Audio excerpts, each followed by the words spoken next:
മത്സ്യത്തൊഴിലാളികളായ കർണനും ഭാര്യ വൈഷ്ണവിയും പറക്കമുറ്റാത്ത കുരുന്നുകളെയും ഒക്കെ തിരുത്തി കടലിന്റെ വിവിധ ഭാവങ്ങളിലേക്ക് നോക്കുമ്പോൾ വറുതിയും ഒപ്പം ദുരിതത്തിന്റെയും കഥകളായിരുന്നു അവരുടെ ചലനങ്ങളിൽ നിഴലിച്ചിരുന്നത്.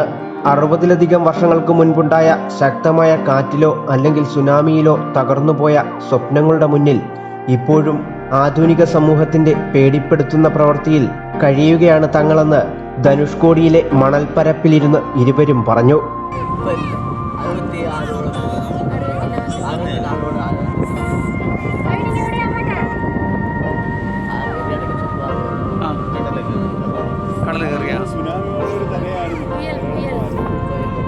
ശാന്തമായി നിലകൊള്ളുന്ന ബംഗാൾ ഉൾക്കടലും മറുവശത്ത് രൗദ്രഭാവത്തോടെ ഹൂങ്കാര ശബ്ദത്തോടും ആർത്തിരമ്പുന്ന അറേബ്യൻ കടലിലും മത്സ്യബന്ധനം നടത്തുന്ന ഇവർക്ക് ശ്രീലങ്കൻ നാവികസേന വർഷങ്ങളായി ഭീഷണിയാണെന്ന് ഇരുവരും പറയുന്നു. കേരള പത്രപ്രവർത്തക യൂണിയൻ പത്തനംതിട്ട ജില്ലാ കമ്മിറ്റിയുടെ നേതൃത്വത്തിൽ ധനുഷ്കോടിയിലെത്തിയ യാത്രികരോടാണ് കടലിൽ പോകുന്നവർക്ക് ശ്രീലങ്കൻ സേന ഭീഷണിയാകുന്ന ദുരിതകഥ ഇവർ വിവരിച്ചത്.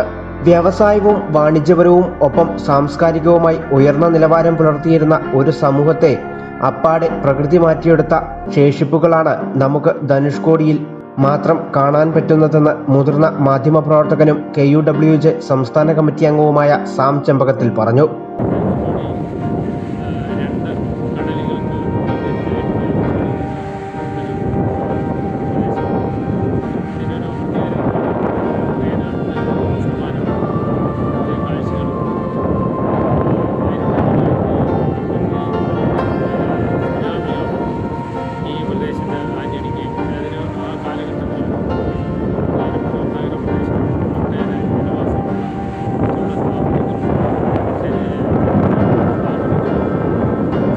തകർന്നുപോയ റെയിൽവേ സ്റ്റേഷൻ, പോസ്റ്റ് ഓഫീസ്, വ്യാപാര കേന്ദ്രങ്ങൾ, വിശുദ്ധ ദേവാലയം, ഉറവ പറ്റാത്ത കിണർ എന്നിവ നമുക്ക് നേരെ ചൂണ്ടുന്ന വിരലുകളാകുമ്പോൾ ഭാരതത്തിന്റെ ഒരറ്റത്തുള്ള ജനതയുടെ ദുരിതങ്ങളും ആകുലതകളും മാറ്റാൻ ബന്ധപ്പെട്ടവർ നടപടി സ്വീകരിച്ചില്ലെങ്കിൽ വീണ്ടും ഒരു പ്രകൃതി ദുരന്തമോ മറ്റോ സംഭവിച്ചാൽ നമ്മുടെ കൂടെ ജീവിച്ച് നടന്നുപോയവർ വിസ്മൃതിയിലാകുന്ന കാലം അതിവിദൂരമല്ലാതാകും.